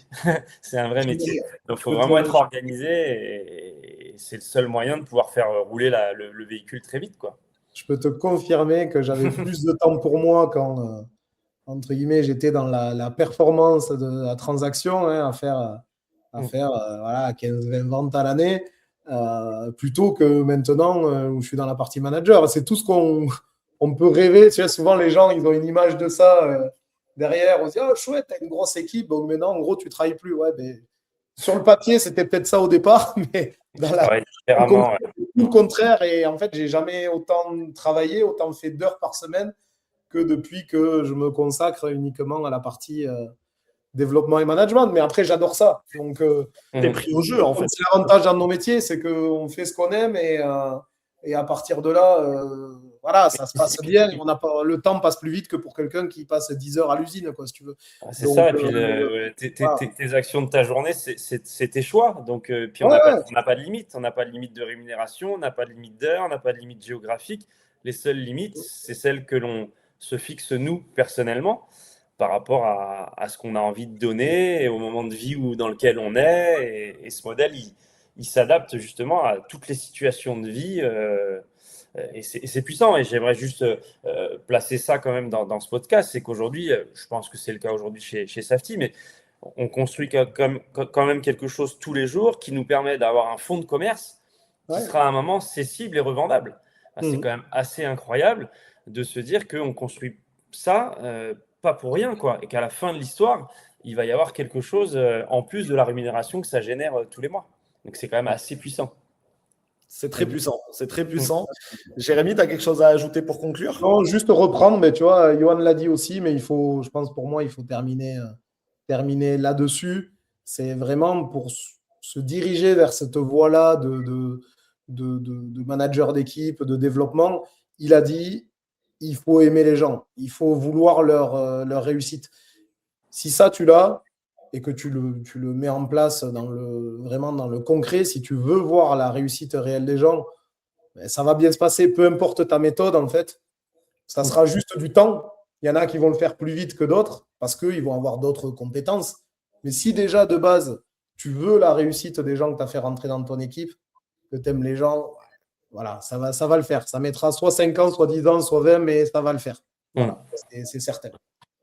Ok, ce sera la dernière question et ensuite on conclut. À titre personnel, vous prenez encore du temps, vous, pour vous former, pour monter en compétences. Qu'est-ce que vous faites qu'est-ce qui apparaît dans votre emploi du temps régulièrement pour monter en compétences?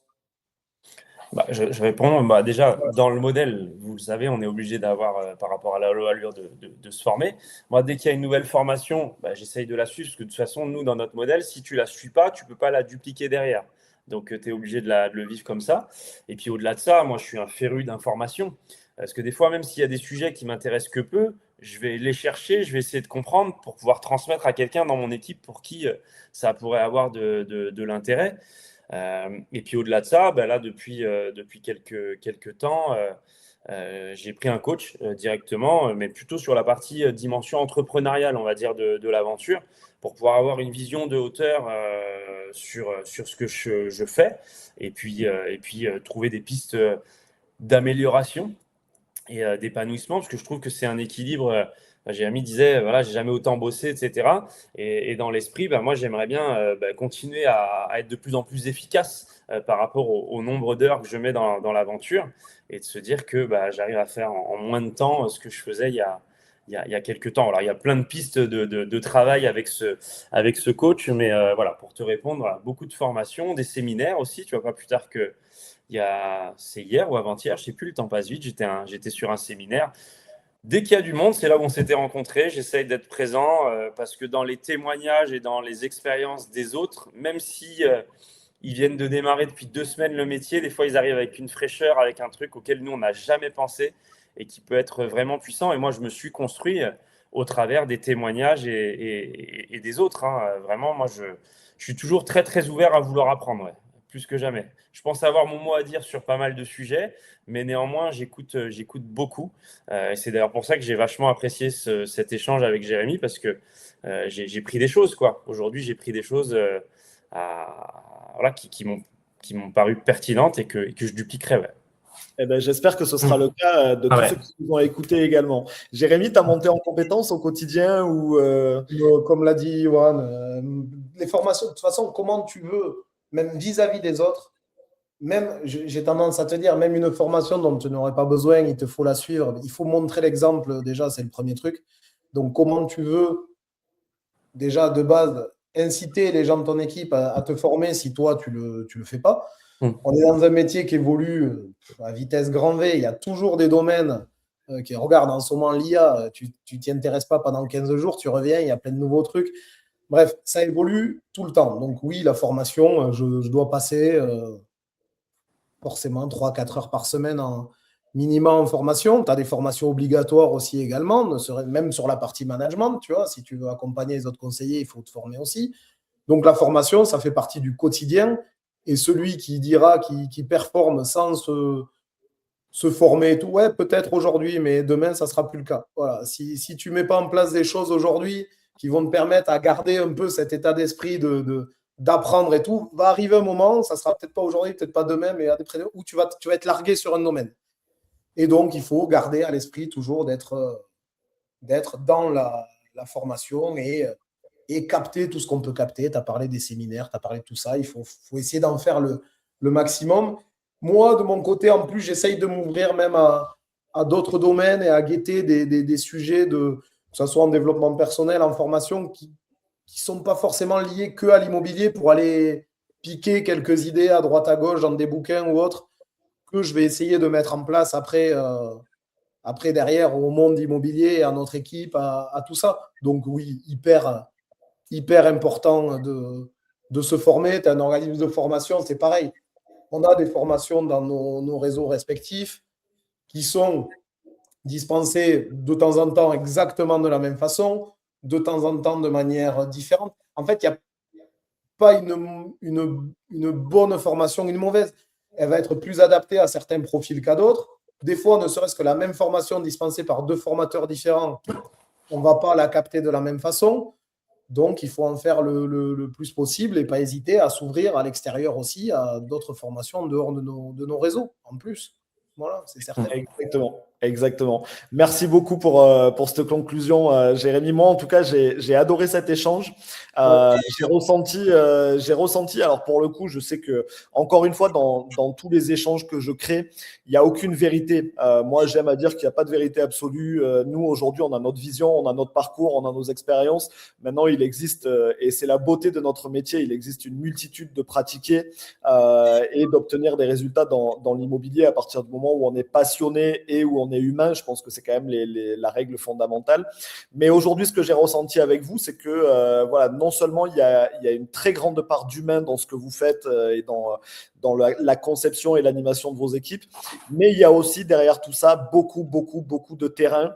Ça vient pas comme ça du jour au lendemain. Celui qui Alors, je sais que je peux me faire attraper par rapport à ce que je vais dire, mais celui qui s'imagine avoir le même parcours que vous et monter des équipes aussi conséquentes que les vôtres sans travailler, je pense pas que ça existe, ou alors c'est vraiment à la marge. Il y a peut-être une exception ou deux qui peuvent exister. Je veux pas être fermé, je veux pas être têtu et obtus, mais j'en ai pas la sensation. Et aujourd'hui, c'est ce que j'ai ressenti avec vous. Il y avait beaucoup de travail de terrain, beaucoup de proximité chez vous deux avec vos équipes à des niveaux différents, mais en tout cas, il y a quand même beaucoup de proximité. Et je pense que c'est ça aussi la clé du succès et la réussite de vos équipes. Donc vraiment, merci beaucoup pour cet échange. Pour conclure, est-ce que vous avez une actu là qui ne va pas tarder? Est-ce qu'il y a un endroit où on peut vous rencontrer dans les mois à venir? Non, non, à part, moi tous les ans je suis au salon Rent, Ok. ça c'est sûr que j'y suis présent parce que j'aime beaucoup ce moment-là, et puis encore une fois je me suis reconnu dans ce qu'a dit Jérémy. Je suis pas mono IAD, j'aime bien savoir ce qui se passe d'autre part, et c'est aussi pour ça que ton concept de formation je le trouve pertinent, parce que la vérité elle est partout, et puis le fait que toi tu produises des vidéos, des sketchs, et comme je te le disais, moi je trouve qu'on s'entraîne pas assez dans notre métier, donc des concepts comme le tien, ils sont top.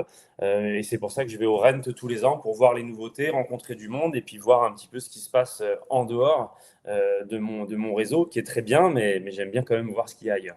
Ok, donc on se rencontrera. Si vous voulez rencontrer Johan, c'est sûr, ce sera au Rent, ou si vous passez dans le sud-est de la France, il faut boire un verre de rosé. C'est important. Il y a les marchés à découvrir, et Johan y est puisqu'il y fait son réseau. Jérémy, on te voit où, toi? Ouais, ben écoute, le Rent, je l'ai raté pour la première fois en me disant, je crois, depuis que je le connais, j'ai raté l'année dernière. Donc le prochain, je pense y être. Donc on pourra tous se voir Avec là-bas. plaisir, ouais.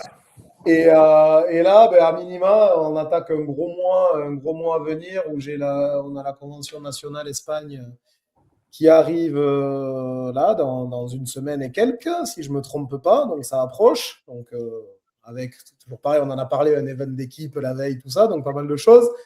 Dans un mois, notre convention d'équipe aussi à Saint-Tropez. Donc, on a une centaine de conseillers à accueillir sur 3 jours.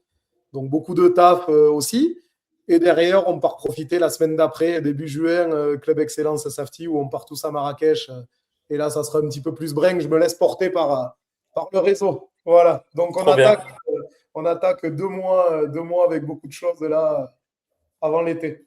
Et puis à Génial. Palma, si vous me croisez à Palma, ben écoute, ça sera avec plaisir pour tout le On va monde. prendre rendez-vous pour un prochain épisode. On va C'est ça. prendre rendez-vous. Ce sera un goal line. On va essayer de Ouais. se faire ça. Mais en tout cas, n'hésitez pas à vous rapprocher de Johan et Jérémy. Ils sont très, très présents sur les réseaux, notamment beaucoup sur Instagram, tous les deux. Johan aussi sur LinkedIn. Donc, n'hésitez vraiment pas sur les réseaux. Et puis, si vous les croisez au Rent, nous, c'est comme ça qu'on s'est connus. Johan, on s'est vu la première fois en physique à Lyon, à l'Eventimo. Eventimo, ouais. Jérémy, on s'est croisé la première fois au Rent. Ouais, avec Benoît, ouais. Stand avec Benoît, exactement. Benoît Maton, ouais. Voilà, aujourd'hui, on enregistre ce live ensemble. Johan, il a écrit dans mon livre et puis on enregistre ensemble aujourd'hui. Voilà, c'est génial. C'est la beauté de toutes ces rencontres dans l'immobilier qui nous font progresser aussi, qui nous font voir d'autres choses. Donc, n'hésitez pas, si vous les croisez, à aller vous présenter et à prendre contact. Encore une fois, merci beaucoup pour cet échange. Merci à toi. Je vous souhaite le meilleur, je souhaite le meilleur à vos équipes. Et puis à vous qui nous avez écoutés, j'espère que vous avez pris du plaisir, j'espère que vous avez appris, même si c'est qu'une petite chose. S'il y a des choses qui vous ont plu, ben, essayez-les, challengez-vous, essayez-les. Ça va peut-être fonctionner, peut-être pas, mais en tout cas, vous aurez essayé. Le but du jeu, c'est d'essayer de performer comme ça en s'inspirant de ce que font les autres. Et pour ça, moi, je vous donne rendez-vous dans un prochain épisode de Performance Partagée. Cette saison 1 est bientôt terminée, mais prenez du plaisir à nous écouter sur YouTube, sur podcast aussi, Spotify, Deezer, etc. Et on se retrouve chaque vendredi pour un live sur LinkedIn et en simultané sur Facebook. Je vous dis à très bientôt. Passez une belle fin de journée et je vous souhaite un excellent week-end à tous. Au revoir. Ciao, merci.